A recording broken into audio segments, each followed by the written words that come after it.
안녕하십니까, 한관랜드입니다.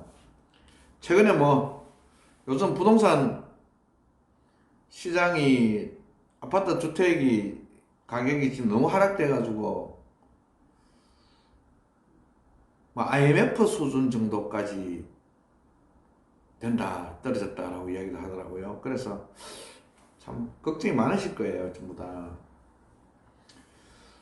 자, 오늘은 제가 다른 것보다 우리가 이제 부동산은 일단은 건축을 하게 되면 아파트고 주택이고 어쨌든 세금하고 관련돼서 피해 나갈 수가 없습니다. 그래서 우리가 제주도에 실제적으로는 실수요 목적이죠. 요즘은 뭐 땅을 사가지고 갑자기 그게 막 확 개발이 돼가지고 시세 차익을 노린다, 이런 시대는 지나갔죠 이제. 특히 제주도 같은 경우에는 우리가 실제 실수요로 입도해서 건축이나 주거의 목적으로 세컨하우스, 노후생활, 전생활을 하기 위한 목적이잖아요. 그러다 보니까 일단 그런 것들도 다 주택이기 때문에 건축을 하면 주택이죠. 아니면 근린생활 시설도 있는데, 그러면 또 세금 부분에 대해서 생각을 안 할 수가 없습니다. 특히 우리가 세금 같은 경우에는 우리한테 피부에 와닿는 거는 양도세와 종부세죠. 그죠? 그런데 여러분들 어렵게 생각하지 마시고, 양도세, 종부세는 일단은 12억이라는 기준을 두고 머릿속에 일단은 생각을 하고 계시면 되고요. 근데 양도세는 건축물에 대해서만, 이 주택을 지었을 때 이 주택에 관련된 것만 생각을 하시면 되고, 건축을 했을 때 말씀드린 겁니다. 종부세는 이제 토지까지 다 우리가 건축물이 이제 앉아 있는 그 건축물뿐 아니고 가지고 있는 토지 전부 다 합쳐서 종부세죠. 그런데 다 모든 게 이 12억이라는 기준을 두고 생각하시면 되죠. 양도세도 12억 미만에 대해서만 혜택이 있는 것이고, 종부세도 12억 미만에 대해서만 이 혜택이 있는 것이다. 그래서 고가주택은 해당이 안 된다. 여기는 또 중과가 된다. 종부세는 중과가 된다. 이렇게 보시면 되는 거고요. 자, 그런데 지금 종부세를 이야기하려는 건 아니고, 제가 오늘 설명을 드리고자 하는 부분은 제주도에 여러분들이 입도를 하셔가지고 건축을 하게 되면 아주 유리한 부분이라든지 또 수익을 창출할 수 있는 부분이 많죠. 현실적으로 그렇습니다. 뭐냐면은 농어촌 주택제도. 자, 제주도는 일단은 이렇습니다. 농어촌 주택이라는 것은 제주도뿐 아니고 경기도든 강원도든 어디든 간에 인구 20만 이하의 도시 지역을 벗어나서 20만 이하의 도시 지역도 가능하지만, 그 다음에 일부 지역은 또 제외됩니다. 광역권에 해당되는 경기도 일부 지역에 해당이 되고, 거기는 그 농어촌 주택을 인정 못 받는 지역도 조금 있습니다. 그런데 왜 제주도는 유리하고 좋은 게 맞느냐라고 이 질문을 하시는 경우가 있을 거 아닙니까? 그죠? 왜냐하면요, 우리가 일반 농어촌 주택을 이렇게 이제 건축을 했어요. 하고 나면 그냥 내가 즐기고 노후생활, 전생활, 세컨하우스로 활용을 하겠다는 목적인데, 이왕이면은 내가 사용하지 않을 때 하나 하고, 그 다음 내가 사용하면서도 두 채나 아니면은 한 채를 지을 때 2층, 1층을 지으면 2층 하나라도 한 달 살기로 이렇게 활용할 수가 있잖아요. 보름 살기, 6개월 살기, 두 달 살기 이렇게 활용할 수가 있잖아요. 그런데 유일하게 사계절 내내 수익이 창출되는 데가 제주도라는 것입니다. 그래서 제주도에는 똑같은 돈으로 5억이다, 6억이다, 땅을 2억, 3억을 주고 사고 건축을 한 3억 정도로 한다라고 했을 때 똑같은 금액의 5, 6억을 가지고도 제주도는 1년에 2, 3천만 원씩 수익 창출하고 3, 4년 만에 1억이나 수익을 창출할 수가 있다는 거죠. 그 부분이 가장 여러 가지 어떤 환경적으로도 좋지만, 자연과 환경적으로도 좋지만 수익적으로도 괜찮다. 그리고 농어촌 주택이라는 것은 여러분 다 아시겠지만은 여기는 뭐냐면은요. 일단은 3년 이상 거주라는 조건이 있습니다. 3년 이상 거주 조건이 있죠. 그죠? 그 다음에 기준시가를 해가지고 3억 미만이라는 조건이 있습니다. 있죠? 그리고 농어촌주택에 해당되지 않는 지역도 있습니다. 그거는 제가 좀 이따 내용적으로 설명하고요. 관광단지나 뭐 토지거래 허가구역이라든지 뭐 도시지역이라든지 여러 군데 그 해당이 되지 않는 지역은 있습니다. 그거는 표로 제가 설명을 드리고요. 질문 중에 제일 많은 게 이겁니다.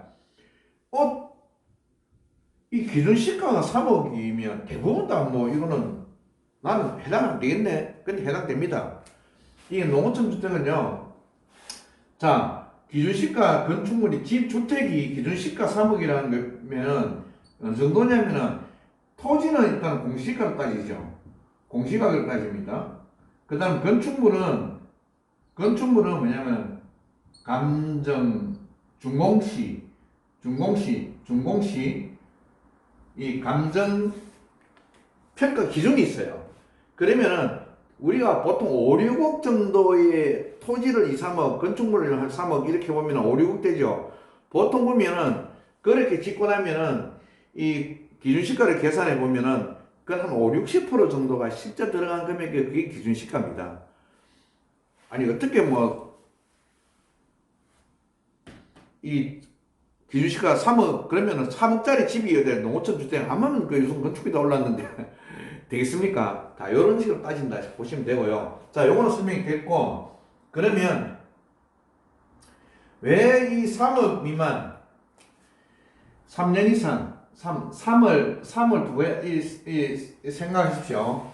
3년 이상 조건인데 단 뭐냐면은 기존 주택이 하나 있고 요게 1번입니다. 순서가 1번입니다. 이걸 취득하고 난 뒤에 나중에 기존 주택을 취득해버리면 해당이 안 됩니다. 자, 우리 이래 한번 봅시다. 현재 집이 1번 육지나 뭐 도시지역에 집이 한 채 있는 경우, 2번 집이 두 채 1가구 2주택입니다. 두 채 이거는 일시적으로 봐야 되겠죠. 일시적 1가구 2주택. 세 번째, 집이 없는 경우. 자, 이런 경우는 어떻게 계획을 세워야 되겠습니까? 집이 한 채 있는 경우는 그냥 이 매수해버리면 됩니다. 이게 뭐 하면 요 조건만 갖추고 나면 요것도 양도세가 비과세, 요것도 양도세가 비과세입니다. 자, 집이 일시적으로 두 채 있는 경우는 일단은 일시적 1가구 2주택은 어떻습니까? 그냥 2년 안에 한 채를 처분해버리면 여기 일단은 먼저 처분하는 거, 요 처분해버리죠. 그럼 일단은 뭡니까? 비과세입니다. 그럼 요거로 매수를 해버리죠. 요걸 매수해버리면 되잖아요. 요 한 채 남아있는 겁니다. 여기 한 채가. 한 채가 되는 거죠. 여기가. 현재 한 채 아닙니까? 이 돈으로 해가지고 하면 된다는 뜻입니다. 그 다음에 집이 없는 경우는 어떻게 합니까? 이런 경우는 먼저 토지를 취득해서 허가를 뜯겨놓고 추후에 요게 2년 정도의 기간이 있으니까 추후에 2년 안에 이게 먼저 집을 육지에 내 집 장만을 하는 거예요. 집 장만 2년 안에 2년 내에 집 장만 하면 되겠죠. 그죠? 나 집 싫어. 그냥 촌에 그냥 다 정리해. 촌에 가려면 할 수 없는 거고. 자, 요렇게 정리를 하면 됩니다. 요렇게 정리를 하시면 여기는 전부 다 비과세다. 양도세가. 그럼 여기는 지금 제가 말씀드린 건 전부 다 양도세가 발생하지 않는 겁니다. 이렇게. 그런데 제주도는 여기서 이제 제일 중요한 게 수익이 어떻다? 수익이 사계절 창출한다. 이것 때문에 지금 제주도에 많이 입도를 하세요. 결국에 제주도에 입도하시는 이유 중에 하나가 정말 이 수익 창출 부분도 많습니다. 이왕이면 제주도에서 살자. 제주도는 제가 늘 강조드리는 거지만은 광역권이잖아요. 광역권이라는 뜻이 뭡니까? 독립된 경제권역이잖아요. 거기는 휴양만 하는 곳이 아니거든요.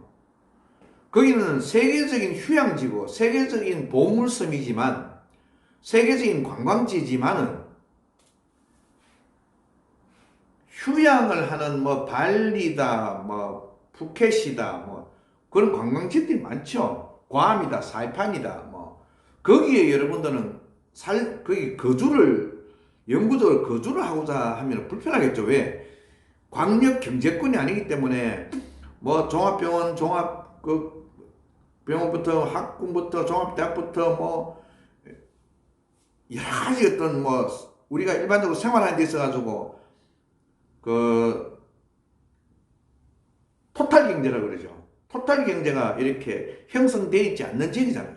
제주도는 뭐냐면은 토탈 경제권으로서의 모든 걸 다 갖추고 휴양도 같이 해버리는 곳이잖아요. 그렇기 때문에 계속 이제 많은 분들한테 인기가 있고 지금 이제 그런 계획을 구체적으로 세워서 또 하시는 거예요. 그래서 어떤 이런 내용들을 사실 제주도를 계획을 가지시고 오시는 게 맞습니다. 그리고 그러다 보니까 소형평수가 귀하죠. 소형평수는 아주 귀합니다, 지금. 수요청은 굉장히 많은데 70% 이상의 자연은 훼손하지 않고 이 건축을 하려고 하다 보니까 그런 농지법도 강화돼가지고 농지 심사도 아주 까다롭잖아요. 여러분들 건축 허가를 득하지 않는 농지를 그냥 소형평수 취득하려면 농지증도 이건 발급을 안 해줍니다. 농지심사위원들이 구성이 돼가지고 옛날에는 1000제곱미터 이상 뭐 200평, 300평 미만, 150평 뭐 이런 경우에 그냥 주말체험 영농목자로 해가지고 취득을 하게 해줬어요. 발급을 해줬죠. 그런데 이거 주말체험 영농 육지에서 들어와서 주말체험 영농 하는 거는 이거는 뭔가 안 맞다. 그래서 반려를 해버립니다. 그래서 이왕이면 요즘은 건축허가 득했는 토지 내지는 건축허가를 득해야 버립니다. 아니면 지목이 임으로 되어 있는 것.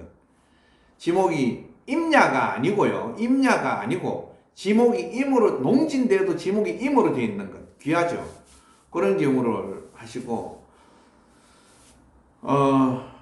보통 보면 이 기역자 안거리 바깥거리 안채 사랑채 형태가 이 두 동을 이렇게 15평 20평 이런 기준으로 짓더라고요. 그렇게 다 건축 설계를 많이 하세요.